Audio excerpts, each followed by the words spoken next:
Halo para pemuja mikroba dan pejuang kedaulatan pangan mandiri, kembali lagi bersama Yoga Agri Ace, saluran yang membahas sejarah pertanian bukan dari buku teks yang membosankan, tapi dari sudut pandang yang agak melintir di Agri Joker.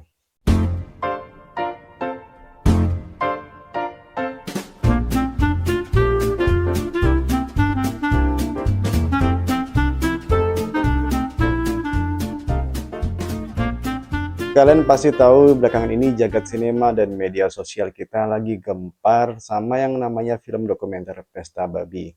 Kolonialisme di zaman kita. Karya Dendi Laksono dan Saipri Del.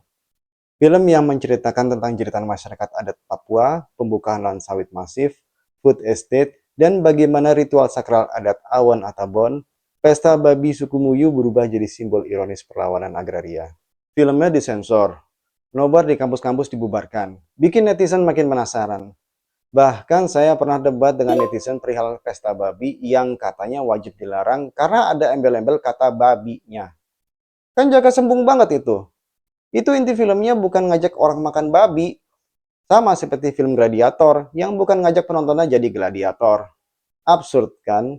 Konflik agraria dan politik pangan dibenturkan dengan kalimat babi. Tapi tahu nggak, jauh sebelum konflik pesta babi di Papua yang bikin heboh itu, sejarah dunia pertanian pernah mencatat sebuah peristiwa resmi antar negara-negara adidaya yang dipicu oleh urusan babi. Ya, kalian nggak salah dengar. Perang babi. Hari ini kita akan bedah betapa absurdnya perang ini sedetail mungkin biar kita sadar kalau urusan pertanian itu taruhannya bisa sampai moncong senjata. Kita lompat ke tahun 1859 di Pulau San Juan, sebuah pulau kecil non-hijau di antara Washington State, Amerika, dan Vancouver Island, Inggris atau Kanada. Karena perjanjian batas wilayahnya yang ambigu alias bulat, pulau ini diduduki oleh dua kubu, para petani pendatang dari Amerika dan para peternak dari perusahaan raksasa Inggris Hudson's Bay Company. Di kubu Amerika ada petani lokal bernama Lyman Cutler. Dia bukan lagi bikin trial fermentasi atau nyiraman cairan asam bekicot kayak kita. Cutler cuma petani biasa yang lagi bangga-bangganya karena tanaman kentangnya tumbuh subur. Mungkin kalau tahun segitu udah ada Agri Ace, dia bakal jadi penonton setia channel ini. Sementara di kubu Inggris ada babi peliharaan Charles Griffin. Babi ini jenis babi terah besar, hitam, rakus, dan kerjaannya cuma satu, yaitu makan. Pada tanggal 15 Juni 1859, petaka pertanian itu terjadi. Si babi Inggris gak sengaja lepas dari kandang dan jalan-jalan estetis. Lalu melihat ladang kentang merek Cutler. Tanpa permisi, si babi langsung melakukan pesta babi versi dia sendiri. Mengacak-acak bedengan, memakan umbi kentang milik Cutler. Kalau ini saya tahu sendiri polanya. Babi apapun, bahkan sampai babi hutan, memang daya rusaknya besar. Makanya di Gunung Puntang, Bandung Selatan, petani di sana berusaha menghindari menanam puhung atau ubi jalar. Karena kalau sekali nanam ubi jalar, itu babi hutan pada turun terus makan umbinya. Cutler yang melihat hasil keringat pertaniannya dihancurkan begitu saja langsung gelap mata. Tapi dia nggak mengambil HP buat merekam terus diupload. Dia langsung ngambil senapan. Satu peluru bersarang di tubuh si babi.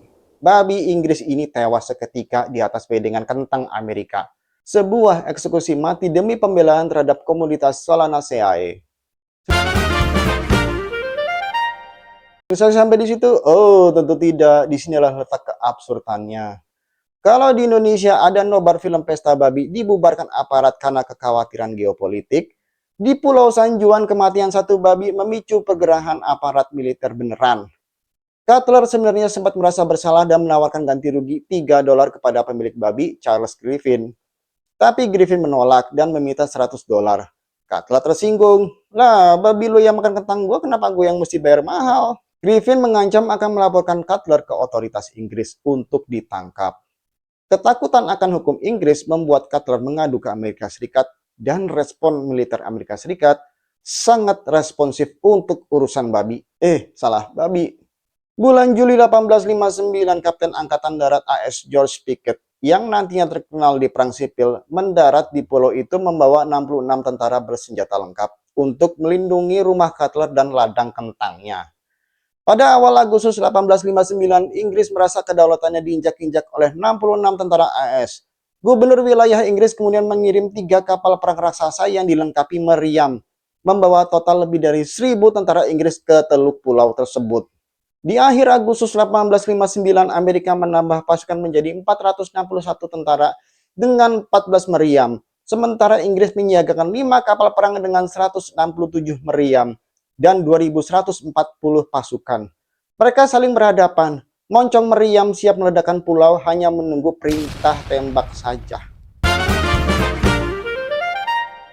Bayangkan suasananya, ribuan tentara, ratusan meriam, jutaan dolar anggaran militer dikeluarkan oleh dua negara adidaya siap memicu perang dunia.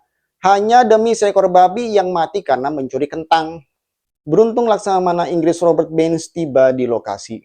Dia melihat situasi itu, memegang kepalanya yang pusing sambil berkata dengan kalimat legendaris, "Gua nggak bakal ngelibatin dua negara besar dalam peperangan hanya demi urusan babi." Perintah tembak dibatalkan. Washington dan London akhirnya mendengar kabar konyol ini. Presiden AS James Bachman dan Ratu Victoria kaget. Mereka langsung sepakat melakukan negosiasi damai. Pulau San Juan akhirnya dibagi dua secara adil dan pasukan militer ditarik mundur. Para sahabat Agri-Ace, apa moral dari cerita absurd ini? Dunia pertanian dari dulu sampai sekarang selalu seksi dan penuh konflik yang melibatkan kekuasaan. Di tahun 1859, seekor babi yang mati memicu moncong meriam militer karena ego batas wilayah dan ketahanan pangan skala mikro. Di tahun 1879, konflik militer antara Chili melawan aliansi Peru-Bolivia dipicu perebutan wilayah Kepulauan Cinca yang kaya akan endapan guano. Itu adalah komoditas berharga untuk pupuk pertanian. Hari ini di tahun 2026 kita melihat gaung yang mirip di tanah Papua lewat film dokumenter Pesta Babi yang lagi viral itu. Di sana pesta babi bukan lagi sekedar babi makan kentang, tapi tentang tanah adat hutan yang digunduli menjadi korporasi kelapa sawit dan mega proyek pangan nasional. Ujung-ujungnya juga dijaga ketat oleh patok-patok militer. Baik di Pulau San Juan abad 19 maupun di Merauke abad 21, pertanian, tanah, dan hewan ternak selalu berada di epicentrum konflik kekuasaan manusia yang seringkali terasa absurd dan tidak masuk akal bagi kewarasan kita. Satu-satunya yang konsisten di kedua kisah ini adalah babi selalu jadi korban politik manusia. Bagaimana menurut kalian? Apakah kalian sudah sempat ngintip nobar film Pesta Babi yang viral itu sebelum dibubarin? Atau kalian punya kisah pertanyaan absurd lainnya? Tulis di kolom komentar di bawah. Jangan lupa di like, subscribe, dan terus fermentasikan ide-ide gila kalian. Tetap eksentrik, tetap produktif. As out.